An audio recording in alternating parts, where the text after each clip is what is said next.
Muhammad had an adopted son named Zayd bin Muhammad. He would like to marry off Zayd. Zayd, I would like to marry you with Zaynab. I think she would be a great wife for you. Yes, Rasulullah. Let's go to her place.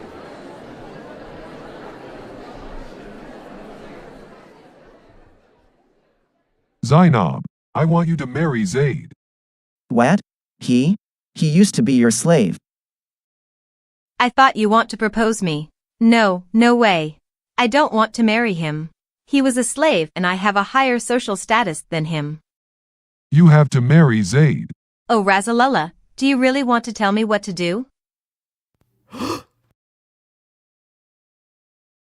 If I already decide something for you, then you need to obey. Quran, Surah Al-Ahzab, verse 36 says, "It is not for a believing man or a believing woman, when Allah and His Messenger have decided a matter, that they should have any choice about their affair. And whoever disobeys Allah and His Messenger has certainly strayed into clear error." Okay, I will marry Zayd. Muhammad then held a wedding ceremony for Zayd and Zaynab. One day, Muhammad tried to find Zayd in his house.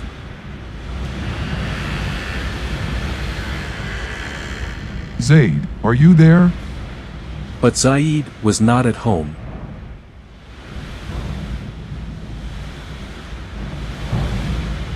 As the wind blew the curtain aside, Prophet Muhammad saw Zaynab naked in her chamber.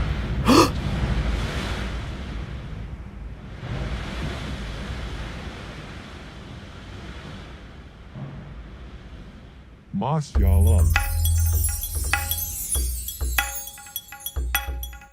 Oh, Rasulullah.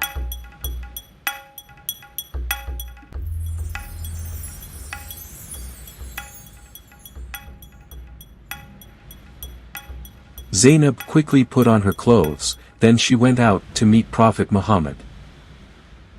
Come in, O Prophet of God, for you are as my father and my mother to me. Bless him who changed one's heart.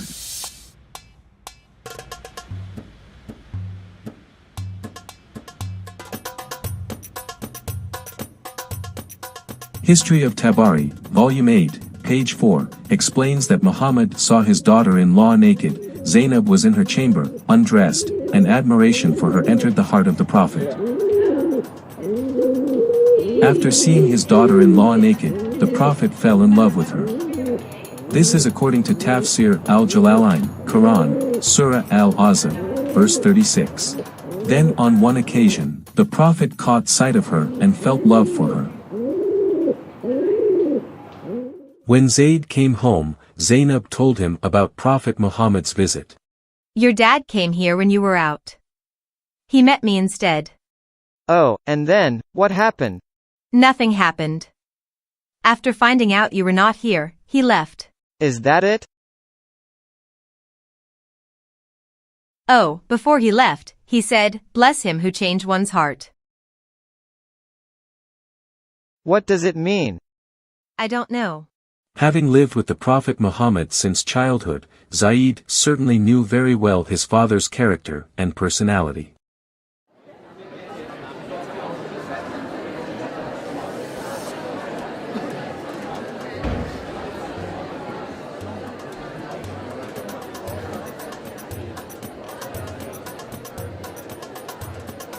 It was difficult for Muhammad to hide his feelings toward his daughter-in-law.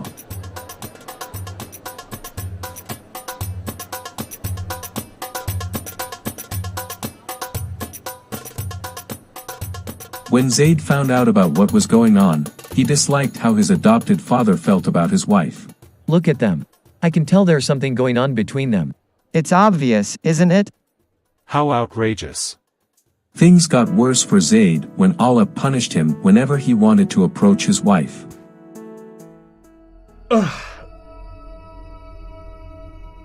Ouch, it hurts. My private part is swollen so bad, it hurts.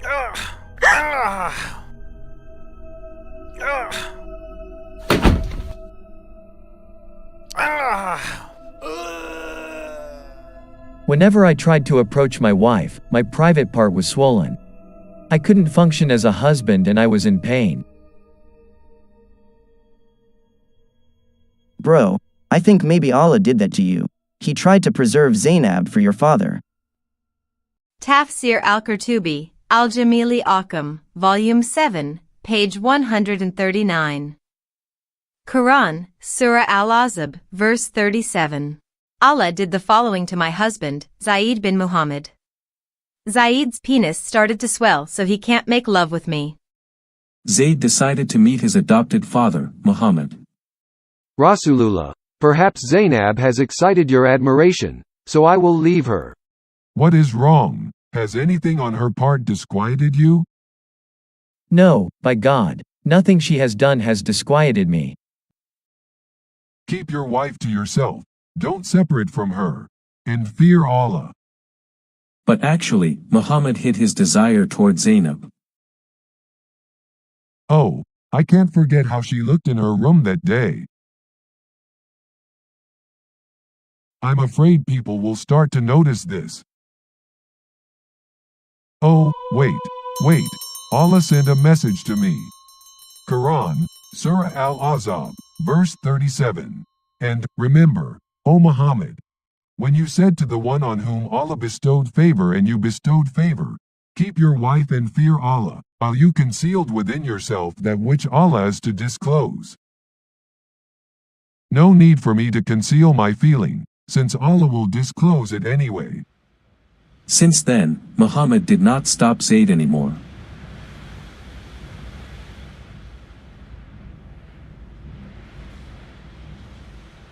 I will divorce Zaynab so you can marry her.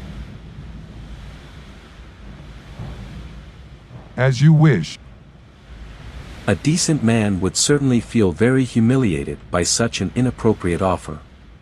But it seems that the Prophet had his own moral standards. People start talking about Muhammad's plan to marry Zaynab. How come he could marry his daughter-in-law? In the Quran, Surah Al-Ahzab, verse 36, Allah forced Zaynab to marry Zayd. But just one verse later, Allah married Muhammad to Zaynab. Why is Allah more concerned with fulfilling the Prophet's sexual desires than anything else? Allah allows me to marry Zaynab, since Zayd wasn't my real son. So when Zayd had no longer any need for her, we married her to you in order that there not be upon the believers any discomfort concerning the wives of their adopted sons when they no longer have need of them. And ever as the command of Allah accomplished. With Quran, Surah Al-Ahzab, verse 37, Muhammad banned adoption in Islam. We cannot adopt orphans anymore. How on earth God would abolish the noble practice of adoption? To show that Zayd is not his real son and it is legal for Muhammad to marry his daughter-in-law. Wow, the excuse is worse than the offense. Who would like to follow the Prophet's moral example? Develop wrong desires for your son's wife? Aren't we all want to our sons to have Sakina, Mawadda, and Rahma marriages? This is one of Rasulullah's many privileges. Not for you, but for the Prophet only. Tafsir al-Qurtubi, Quran, Surah Al-Ahzab, verse 50. If Prophet Muhammad looks at a woman and desires her, then it is necessary for her husband to divorce her so that he can marry her. That is his right from God.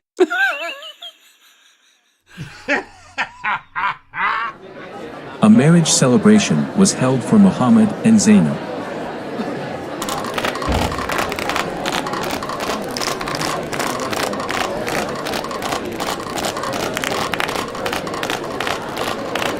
Everybody was happy except Zayd.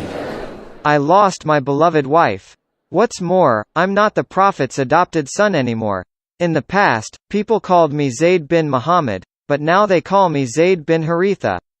How can I be happy in a situation like this? Up to late at night, guests still did not want to leave Prophet Muhammad's house. The Prophet left the room to give a hint that it was time for the guests to leave. After a while, most people left Muhammad's house. But 3 people still remained. These people are still here. Why didn't they leave? Don't they know that we want to be alone? The prophet showed displeasure with them. Look. He tried to show us that we should leave. Why not telling us directly? Maybe he needs Allah's help to get rid of his guests.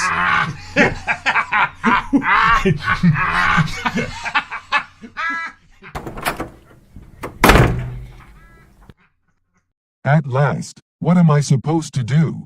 Ask them to leave? People just have no manner. Here is the verse to get rid of guests who stay for too long in your house. Quran, Surah Al-Ahzab, verse 53. O you who believe, do not enter the homes of the Prophet, unless you are given permission to come for a meal, and do not wait for its preparation. And when you are invited, go in.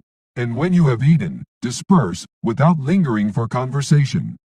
This irritates the Prophet, and he shies away from you, but God does not shy away from the truth. Even after the wedding, people continued to talk negatively about Muhammad's marriage to Zaynab. How could he have the heart to cancel Zayd's adoption? That's right. Doesn't he remember in the past when he swore in front of the Kaaba to take Zayd as his own son?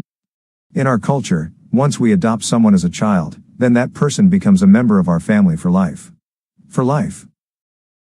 Muhammad felt the need to stop people talking about the disgrace he had done to Zayd. I have to do something. Zayd led the Muslim army to attack Basra. Take over Byzantine power there. Be the flag bearer. Yes, Rasulullah. Zayd led 3,000 Muslim soldiers to Basra. The other two commanders of the Muslim army were Ja'far bin Abi Talib and Abdullah bin Rawaha. Is your private part still swollen? Just shut up.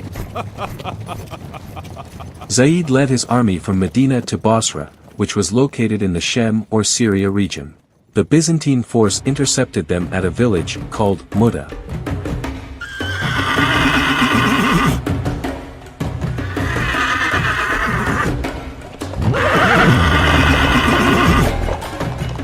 Oh, they're already waiting for us. Retreat! Retreat!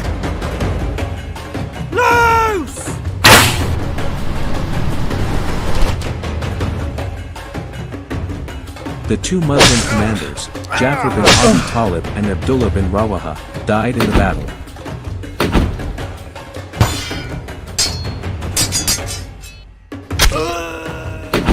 In the past, by Muhammad's order, Zayd used to attack and rob Quraysh merchants who were easy targets.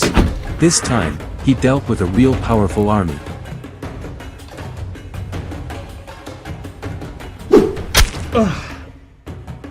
Zayd finally died.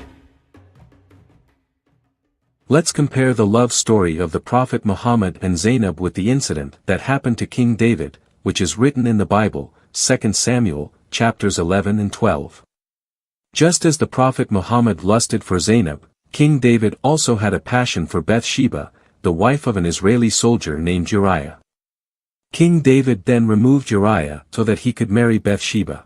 The true God of the Bible, Yahweh, does not compromise his holiness with David's or anybody's sins, even when David was his chosen king. He severely chastised and punished King David. 2 Samuel, chapter 12, verse 10. Now, therefore, the sword shall never depart from your house. Consequently, David repented in tears in Psalms, chapter 51, verse 1 to 3 and 10. Have mercy upon me, O God, according to your unfailing love. Yahweh condemned covetous sexual desires for another man's wife. Matthew, chapter 5, verse 27 and 28. Exodus, chapter 20, verse 17.